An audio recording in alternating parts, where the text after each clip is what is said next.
Guys, ফেসবুকের content মনিটাইজেশনের বিষয় নিয়ে আপনারা এ পর্যন্ত যত ভিডিও দেখেছেন, আসলে এগুলো সম্পূর্ণ ভুল ধারণা। তারা তাদের ভিউ বাড়ানোর জন্য তারা এই ভিডিওগুলো আপলোড দেয়, আর আমরা এই ভিডিওগুলো দেখি। তারা বলে যে এই ফর্মটি আই এম ইন্টারেস্টে আপলোড দিলে, সাবমিট দিলে আপনার কন্টেন্ট মনিটাইজেশন দিয়ে দিবে। আবার এইটা করুন, ওটা করলে, এইভাবে অ্যাপ্লাই করলে আপনাকে কন্টেন্ট মনিটাইজেশন দিয়ে দিবে। আসলে এগুলো সম্পূর্ণই তাদের ভিউ কামানোর জন্য তৈরি ভিডিওগুলো।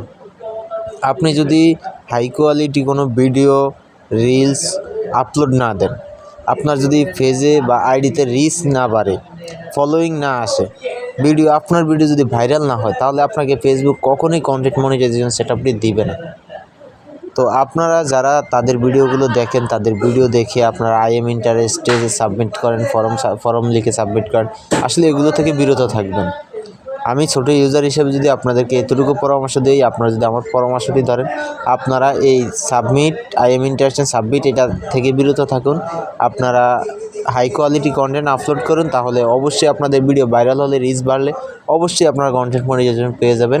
আপনারা আই এম ইন্টারেস্টেড ক্লিক করে আপনারা এই ফর্মটি পূরণ করার কোনো প্রয়োজন নেই। ধন্যবাদ গাইস।